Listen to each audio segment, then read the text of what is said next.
our channel Learn for Gyan. So class 11 তোমাদের আমি already একটা টপিক আমি নতুন দেখো প্রিভিয়াস ইয়ার সব প্রোভাইড করে দিয়েছিলাম। গত বছরে তোমাদের এমন কোনো চ্যাপ্টার ছিল না যেটা প্রোভাইড করিনি, সমস্ত রকম কোশ্চেন প্যাটার্ন 9 টাইপস এর কোশ্চেন এমসিকিউ প্যাটার্ন সবটাই কভার করেছিলাম। এবছরে আমরা একটা একটা কভার করে দিচ্ছি, তোমরা অবশ্যই ফলো করতে থাকো ক্লাসগুলো, আমাদের হোয়াটসঅ্যাপ চ্যানেলে যুক্ত থাকো। দেখো ফার্স্ট করবো আছে কম্পোজ আপন ওয়েস্টমিনস্টার ব্রিজ, যে কবিতাটি তার সমস্ত এমসিকিউ যা সিম্পল এমসিকিউ রয়েছে টোটাল মোস্ট প্রবাবলি 71 রয়েছে, 71টা রয়েছে, টোটালটাই সলিউশন দিয়ে দিচ্ছি। First question, who is the poet of the poem? এই কবিতা লিখেছেন কবিকে উইলিয়াম ওয়ার্ডসওয়ার্থ, তোমরা সকলেই জানো, আশা করি যারা পড়েছো। ওয়েস্টমিনস্টার ব্রিজ ইজ ওভার, এটা কোন নদীর তীরে অবস্থিত? টেমস নদীর তীরে অবস্থিত। Which city is setting of the poem? এই যে কবিতার সেটিং হয়েছে কোন শহরকে নিয়ে? লন্ডন শহরকে কেন্দ্র করে অ্যাকচুয়ালি। এটা কি ধরনের কবিতা? What type of poem? এটা সনেট। বিয়ে দেখো সঠিক answer. What is the predominant mood of the poem? এই কবিতার যে মুড যেটা, তো মুডটা কেমন? অবশ্যই জয়ফুল, অবশ্যই মনে হবে। জয়পুর যদি না থাকে ট্র্যাঙ্কুইল থাকবে, জয়পুর যদি না থাকে খেয়াল রাখবে ট্র্যাঙ্কুইল থাকবে, সেটাও খেয়াল রাখবে, যেটা অপশন থাকবে সেটা তোমরা অবশ্যই করবে। Next 6 number question, what does the speaker suggest by the line earth has not anything to show more fair? এই লাইনের দ্বারা কবি কি বোঝাতে চেয়েছেন বা বক্তা কি বোঝাতে চেয়েছেন? এই লাইনের দ্বারা বলছে it is the most beautiful sight on the earth, সবচেয়ে সুন্দর দৃশ্য আর কি। What is the sentiment convey by the line earth has not anything to show more fair? এই যে লাইনটার মধ্য দিয়ে কোন সেন্টিমেন্ট প্রদান করার চেষ্টা করা হচ্ছে? তো অবশ্যই জয়ফুল যেটা, সেটাকে অবশ্যই দেখানো হচ্ছে। এর দেখো সঠিক answer. Earth has not anything to show more fair, same line, কি ডিভাইস এখানে ইউজ করা হয়েছে? তো অবশ্যই এক্সাজারেশন এখানে কিন্তু ইউজ করা হয়েছে। Next, what does the phrase more fair employ? এই যে মোর ফ্লাই যে ফ্রেজ, এই ফ্রেজের মাধ্যমে কি বোঝানো হচ্ছে? তো অবশ্যই it is superior to anything. 10 number question, how does the speaker feel about the beauty of the Westminster Bridge? Westminster Bridge সম্পর্কে ওনার যে ফিলিংস সেটা কেমন ছিল? তো অবশ্যই সেটা হবে তিনি কিন্তু ওভারজয়েড, উচ্ছ্বাসিত ছিল। সি এ থাকবে সঠিক answer. Next 11 number question, what is the tone convey in the line earth has not anything to show more fair? এটা কী ধরনের টোন কনভে করছে এখানে? তো এখানে সঠিক আনসার হচ্ছে তোমাদের এনথুসিয়াস্টিক। বিয়ে দেখো সঠিক answer. 12 number question, what does the speaker think of সামন who can not enjoy the sense? যে এই দৃশ্যটাকে অনুভব করতে পারবে না, আনন্দ করতে পারবে না, তার সম্পর্কে বক্তার কি মানে চিন্তা ভাবনা? বক্তা এখানে তাকে কেমন ভাবছে? সে কিন্তু ডাল ইন স্পিরিট, অথবা মনের দিক থেকে কিন্তু সে কিন্তু ল্যাক অফ সেন্স থাকবে, বিউটি ফিলস করার অনুভূতি থাকে না। What does of soul refer to in the line? Soul কি রেফার করছে এখানে? সোল মিনস কিন্তু এখানে রেফার করা হচ্ছে হার্টকে রেফার করা হচ্ছে, in heart. What does the speaker find touching about the sight? এই যে টাচিং অ্যাবাউট এই মাধ্যমে what does the speaker find, কি খুঁজে পাচ্ছেন? তো অবশ্যই এখানে সঠিক আনসার তোমাদের হয়ে যাবে ইটস বিউটি। 15 নম্বর কোশ্চেন এখানে দেখতে পাচ্ছ, what does the word touching employ in the line? এই যে সেন্টেন্সটা আছে এর মধ্যে টাচিং কি বোঝাচ্ছে? লাইট টাচিংয়ের মাধ্যমে কি বোঝানো হচ্ছে? তো ইট brings fourth a strong emotion and response. বিয়ে দেবে সঠিক আনসার। নেক্সট 16 নম্বর কোশ্চেন চলে আসছি আমরা, what does the speaker speak about the impact of the sight on other?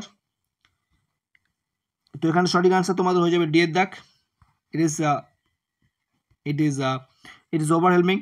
Next question তোমার 17 নম্বর question, what does the majesty refer to in the line a sight to touching in its majesty? majesty মানে কি বোঝানো হচ্ছে? তো অবশ্যই beauty বোঝানো হচ্ছে এখানে। বিউটি বা একটু স্প্লেন্ডিড থাকতে পারে, যা থাকবে সেটা নেবে। How does the speaker describe the city's appearance? City অ্যাপিয়ারেন্সকে বক্তা কীভাবে বর্ণনা করছেন? তো অবশ্যই সেটা মনে হচ্ছে কিছুটা গার্মেন্টের মতো কোনো কিছু পরিধান করে আছে, বস্ত্র মতো কিছু পরিধান করে আছে, ডি হয়ে যাবে সঠিক আনসার। 19 নম্বর question, what does the comparison to a garment employ about the city? কী ধরনের তুলনা করছেন কবি, বা কী রকমভাবে তুলনা করছে to a garment employ about the city? Beauty যেটা রয়েছে সেটা অবশ্যই বিউটিফুল, সেটা বর্ণনা করছে, এবং সেটা কিসের beauty? Beauty of the morning. এ বিয়ে দেখা যাবে সঠিক আনসার। নেক্সট 20 নম্বর question, London city wear a garment of? London city কি পরিধান করে আছে? Garment of the beauty of early morning, সকালের সৌন্দর্য, সেটা কিন্তু পরিধান করা আছে। How does the speaker enjoy the city's transformation? কীভাবে বক্তা সেই শহরের পরিবর্তন যেটা সেটাকে উপভোগ করছিলেন? তো অবশ্যই সঠিক আনসার হয়ে যাবে as impressive. How does the speaker describe the morning in the poem? কীভাবে তিনি সকালটাকে বর্ণনা করছেন? সাইলেন্ট অ্যান্ড বেয়ার, একদম নিস্তব্ধ এবং উন্মুক্ত। Next, what does the word silent suggest, silent কি সাজেস্ট করছে, সাইলেন্ট সাজেস্ট করছে ইটস কাম, যে শান্ত পরিবেশ সেটাকে বিশ করছে। How does the speaker characterise the beauty of the city, কীভাবে বক্তা এখানে যে শহরের যে সুন্দর সেটাকে বিশ্লেষণ করছে আর কি। তো অবশ্যই সঠিক হয়ে যাবে কোয়াইট অ্যান্ড স্ট্রেন, দিয়ে দেবো সঠিক answer 25। What does the word bare refer in the poem, bare কি বোঝাচ্ছে কবিতার মধ্যে, তো অবশ্যই ইটস এমটিনেস যেটা সেটাকে বোঝানোর চেষ্টা করছে। নেক্সট কি বলছে, what are included in the list of things lying in the city, what are included এর মধ্যে কোনগুলো আর কি নিহিত হয়ে আছে শহরের বুকে সেগুলো। থিয়েটার, টেম্পেলস, মনুমেন্ট, দিয়ে দেবো সঠিক answer 27 number question. What does the speaker describe about the cities architecture, architecture সম্পর্কে, সিটি আর্কিটেকচার সম্পর্কে বক্তা কি বর্ণনা করছেন, তো অবশ্যই সেখানে সঠিক আছে it is diverse and grant. Next, what is open আনটু the field to the sky, কোন জিনিসটা উন্মুক্ত হয়ে আছে, খোলা আকাশ পর্যন্ত উন্মুক্ত হয়ে আছে, তো অবশ্যই এখানে সে দেখ দ্য সিটি, লন্ডন শহরের কথা কিন্তু বলা হচ্ছে। Next, the ships, towers, domes, theatre, dome বলতে কোন জিনিসটাকে রেফার করা হচ্ছে, ডোম কিন্তু এখানে dome of Saint Paul's cathedral সেটা কিন্তু বোঝানো হচ্ছে। নেক্সট 30 নম্বর, what does the phrase open unto কি সাজেস্ট করছে, ওপেন অ্যান্ড টু কিন্তু সাজেস্ট করছে এখানে ইটস এক্সপ্যান্ড, বিস্তার হয়ে যাচ্ছে সেটা। Next question, what does the phrase all bright and glittering refer to in the poem, এর মাধ্যমে কি বোঝানো হচ্ছে, রেডিয়েন্স যেটা সেটা বোঝানোর চেষ্টা করছে এখানে। 32 নম্বর question, what is the significance of the phrase smokeless air, এই যে ফ্রেজের মাধ্যমে কি বোঝানো হচ্ছে স্মোকলেস ইয়ার, স্মোকলেস ইয়ারের সিগনিফিকেশন করছে it's employs that purity and clarity of the atmosphere, বিশুদ্ধ বাতাস যেটা কোনো দূষণমুক্ত actually. How does the line all bright and glittering in the sky smokeless air impact on the overall theme of the poem, এই লাইনটা কীভাবে overall যে theme রয়েছে কবিতার তার উপরে কীভাবে প্রভাব ফেলছে অ্যাকচুয়ালি, তো এখানে সঠিক আনসার তোমাদের হয়ে যাচ্ছে it celebrates the majesty and vibrancy of the cityscape. Next 34 নম্বর question, what does the line never did sun more beautiful steep suggest, তো এখানে সঠিক আনসার তোমাদের হয়ে যাবে এর দাগ sunny day. Next, what tone is convey in the line never did sun more beautiful, এই লাইনটার মাধ্যমে কী ধরনের টোন আর কি এখানে প্রদান করা হচ্ছে, তো সঠিক আনসার হচ্ছে অবশ্যই সি হয়ে যাচ্ছে এখানে সঠিক আনসার। নেক্সট রয়েছে 36 নম্বর question, what effect does the phrase never did, এই যে লাইন সেম লাইন রিডারের মধ্যে কি প্রভাব ফেলতে পারে আর কি প্রভাব ফেলতে পারে, তো অবশ্যই sense of wonder and beautiful, দিয়ে দেবো সঠিক answer. 37 number question, what does the line in his first splendour valley rock or hill suggest, তো প্রথম ঝলকে কি করছে, landscape is lit up with the sunlight, সূর্যের আলো আলোকিত হচ্ছে। 38 number question, in the line, যে লাইনটা দেওয়া আছে in first splendour valley rock or hill, what does his refer, his বলতে কার কথা বোঝানো হচ্ছে, দ্য সানের কথা এখানে বোঝানো হচ্ছে। Next, what does the word splendour means in the poem, splendour এই কবিতায় স্প্লেন্ডার মিনস কি বা স্প্লেন্ডার বলতে কী বোঝানো হচ্ছে, অবশ্যই বিউটির কথা কিন্তু এখানে বোঝাচ্ছে, সৌন্দর্যটাকে।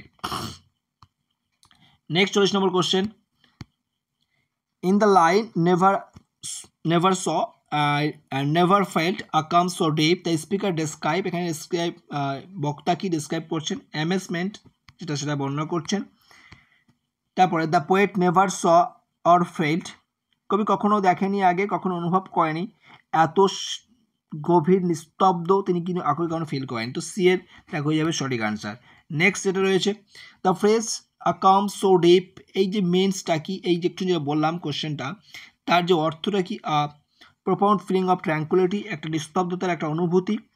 Next, the speaker's use of the line never saw I never felt indicate that, এটা কি ইন্ডিকেট করছে, তো এক্ষুনি আমরা দেখলাম এই কোশ্চেনটা, the speaker has experience such calmness for the first time, তিনি কিন্তু প্রথমবার এই অনুভূতিটা তিনি অনুভব করছেন, সেই কারণে কিন্তু এটা এক্সপ্রেস করছেন।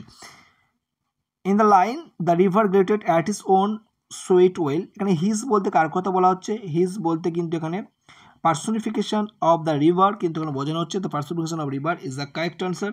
নেক্সট আমরা 45 নম্বর কোশ্চেনে চলে আসি, the phrase gilded at his own sweet will, the river বা রিভারটা কেমনভাবে বয়ে চলেছে, ফ্লোস গ্রেসফুলি, সে কিন্তু আপন গতিতে কিন্তু বয়ে চলেছে। The term sweet well suggest, এই সুইট ওয়েলস যে গতি, যেটা মধুর স্বর বা বলতে পারো গতি, যে আপন বেগে যেটা বয়ে চলে নদী, তাহলে এখানে কি সাজেস্ট করছে, এখানে the river course is the pleasant and unhide, অর্থাৎ তার কোনো ব্যস্ততা নেই, সে মনোরম একটা পরিস্থিতি, নিজের মতো তিনি বয়ে চলেছে। The line the river glideth at his own sweet will, কি সাজেস্ট করছে, আবার লাইন ঘুরিয়ে ফিরিয়ে দিচ্ছে বিভিন্ন রকমভাবে। The river is flow freely and naturally, বিভিন্ন রকমভাবে দিতে পারে, সেই কারণে মুক্তভাবে প্রাকৃতিক উপায়ে বয়ে চলেছে।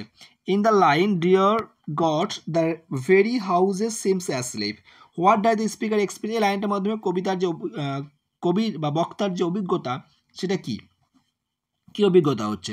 তো অবশ্যই সঠিক answer surprise at the houses appearance, তিনি বিস্মিত এই সবগুলো দেখে। Which emotion does the speaker express through the line, এই লাইনটা সেম লাইন, এর মাধ্যমে কি ইমোশন, আবেগটাকে তিনি কিন্তু বহিঃপ্রকাশ ঘটাচ্ছেন। তাহলে এখানে সঠিক আনসার হয়ে যাচ্ছে তোমার ওন্ডার, সারপ্রাইজ যেটা সেটা। What time off day is it likely, কোন সময়ের কথা এখানে বলা হচ্ছে, অবশ্যই মর্নিং, মর্নিং না থাকলে দেখবে ডন অর্থাৎ ভোর থাকবে, সেটা তোমরা নেবে। নেক্সট চলে আসি আমরা 51 নম্বর question, what is the speaker observation about the houses, house সম্পর্কে স্পিকারের যে অবজারভেশন, পর্যবেক্ষণ কি ছিল, সেটা তোমাদের বলতে হবে। তাহলে এখানে সঠিক আনসার তোমাদের হয়ে যাবে কিন্তু দে আর কাম অ্যান্ড কোয়েট, তাহলে এখানে দিয়ে দেখা হয়ে যাবে সঠিক আনসার, তারা কিন্তু একদম প্রশান্ত মানে শান্ত এরকম। What does the mighty heart refer in the line, মাইটি heart কাকে রেফার করা হচ্ছে, মাইটি হার্ট বলতে এখানে মাইটি heart actually symbol for the city, symbol for the সিটির কথা বলা হচ্ছে, লন্ডন শহরের কথা বলা হচ্ছে, রূপকর্তে ব্যবহৃত হয়েছে। What is the mode of the sense of express in the line and all that mighty heart is lying still, তাহলে এই যে সেন্স, এখানে মোড কি এক্সপ্রেস করছে, তো অবশ্যই তোমরা খেয়াল রাখবে, এখানে সঠিক আনসার হয়ে যাবে কামনেস, নিস্তব্ধ বা শান্ত পরিবেশ।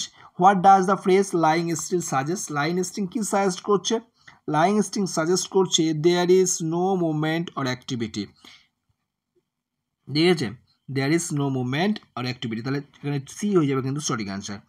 নেক্সট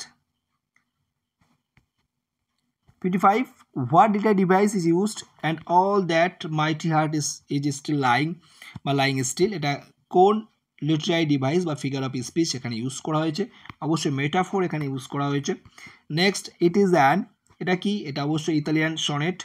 তারপরে 57, the poet wrote a poem while going to, তিনি কবিতাটা লিখছেন কখন, যখন তিনি ফ্রান্সে যাচ্ছেন। আর কার সঙ্গে দেখা করতে, কোথায় যাচ্ছেন, কার সঙ্গে যাচ্ছেন, অবশ্যই তোমরা কমেন্ট করে জানিও তো কার সঙ্গে যাচ্ছে, অর্থাৎ তিনি যখন যাচ্ছেন ওর সঙ্গ কে দিয়েছিলেন। তারপর নেক্সট কোশ্চেন এখানে, at the time of crossing the river the poet was accompanied by, এই তো দেওয়া আছে ডরোথি, ডরোথি কে ছিল, উইলিয়াম ওয়ার্ডসওয়ার্থের sister. Next 59, according to the poet earth has not anything to show more fair, তাহলে এখানে তো কবিতার লাইন এটা, তাহলে এখানে তোমার বিয়ে দেখো সঠিক answer. Next a sight so touching, the sight, কোন সাইটের কথা বলা হচ্ছে, তো অবশ্যই এখানে the sight of London city, ব্রিজের উপর থেকে দেখা যাচ্ছিল সেটা, এর দাগ। The beauty of the morning is, beauty of মর্নিংটা কেমন ছিল, কাম অ্যান্ড কোয়েট, তাই তো, মর্নিংয়ের যে সৌন্দর্য সেটা ছিল সাইলেন্ট অ্যান্ড বেয়ার, সি এর দেখা যাবে সঠিক answer. Next the beauty of the London city in the morning is describe as, তাহলে মর্নিং যে সুন্দর সেটা বর্ণনা করা হয়েছে কেমন হবে, এইবার সেই উত্তরে যদি তোমরা বলো, তাহলে এখানেও কিন্তু সেম উত্তর হয়ে যাবে সাইলেন্ট অ্যান্ড বেয়ার। কোশ্চেন ঘুরিয়ে ফিরে কিছু দিচ্ছে, তার সাথে খেয়াল রাখতে বিয়ে দেখা যাবে সঠিক আনসার। তারপর 63, আর মাত্র কয়েকটা রয়েছে।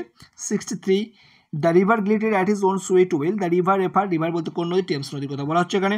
Next question, the very houses seem asleep, the poetic device, এখানে কোন পোয়েটিক ডিভাইস এখানে ইউজ করা হচ্ছে, তো অবশ্যই এখানে পার্সোনিফিকেশন ইউজ করা হচ্ছে। 64 B is the correct answer. Next 65, mighty heart refer to, mighty heart কাকে বোঝানো হচ্ছে, লন্ডন শহরের কথা বোঝানো হচ্ছে। তারপরে next question, dear god the expression contain, dear god এর মধ্যে এক্সপ্রেশন কি কন্টেইন করছে, অর্থাৎ কোন figure of speech actually use করা হচ্ছে, তো অ্যাপোস্ট্রফি এখানে ইউজ করা হয়েছে। তারপরে next, and all that mighty heart is lying still, the mighty heart referred to the heart of London city, এর দেখো যাবে সঠিক answer. Next 68 number question, all things in the city of the London appears, সব কিছু কেমন ছিল, সব কিছু ব্রাইট অ্যান্ড গ্লিটারিং। তো অবশ্যই এর দেখো যাবে সঠিক answer, A is the correct answer. Next 69, and all that mighty heart is lying still, mighty heart refer to, mighty heart কার কথা বলা হচ্ছে, তো অবশ্যই মাইটি হার্ট সিটি অফ লন্ডনের কথা বলা হচ্ছে এখানে। Second last question, the poet personified the river the Thames as, এখানে কিন্তু তাকে কীভাবে দেখানো হচ্ছে, অবশ্যই ম্যাসকুলাইন ফিগার হিসেবে দেখানো হচ্ছে পার্সনিফিকেশনের মাধ্যমে। Last question, what did the poet never fail before, তিনি আগে কখনো অনুভব করেনি, কাম সো ডিপ, এত নিস্তবতা তিনি কিন্তু আগে কখনো অনুভব করেনি। তো অবশ্যই প্রচুর প্রচুর বন্ধু শেয়ার করো। 71 কোশ্চেন তোমাদের কবিতা থেকে প্রোভাইড করে দিলাম, ভীষণ ভীষণ তোমাদের কাজে আসবে। আর প্রচুর প্র্যাকটিস করতে থাকো, প্রচুর বন্ধুর মধ্যে শেয়ার করো। আরও তোমাদের রয়েছে দেখতে পাচ্ছ স্টেপ বাই স্টেপ সব আমি পিডিএফ রেডি করে রেখেছি, জাস্ট ক্লাস আসার অপেক্ষা। সবটাই পেয়ে যাবে এই চ্যানেলের মাধ্যমে। এবং ইংলিশে বেটার রেজাল্ট করতে গেলে আমাদের ক্লাসটা রেগুলার হয়তো ফলো করতে হবে। সম্পূর্ণ ক্লাসটা দেখলে আশা করি বুঝতে পারছো কতটা হেল্পফুল এই ক্লাসগুলো। তো সেই কারণে তোমাদের কাছে একটাই রিকোয়েস্ট, প্রচুর প্রচুর বন্ধুর মধ্যে শেয়ার করো আর লাইক আর কমেন্টটা করতে থাকো। লাইক কমেন্ট না থাকলে রিচ ডাউন হয়ে যায়, সবার কাছে পৌঁছবে না। তো অবশ্যই তোমরা একটা কমেন্ট করো, যা করতে তোমাদের না লাগবে, তোমাদের পয়সা না লাগবে, সম্পূর্ণ ফ্রিতে। অবশ্যই এটা কমেন্ট করে জানাও ক্লাস কেমন লাগছে, নেক্সট টপিকে কোন কোন টপিকে তোমাদের ক্লাস প্রয়োজন। আর একটা লাইক আর শেয়ার একটু করো, এটুকুই রিকোয়েস্ট। কারণ এত কষ্ট করে ক্লাস রেডি করে যদি তোমরা এইটুকু না করো, তাহলে আমার সেই এনার্জি বা আমার সেই মোটিভেশন আসবে না। ওকে, তো যাই হোক, তো প্রচুর শেয়ার করো, ভালো থেকো। নেক্সট ভিডিও খুব শীঘ্রই আসবে। বাই।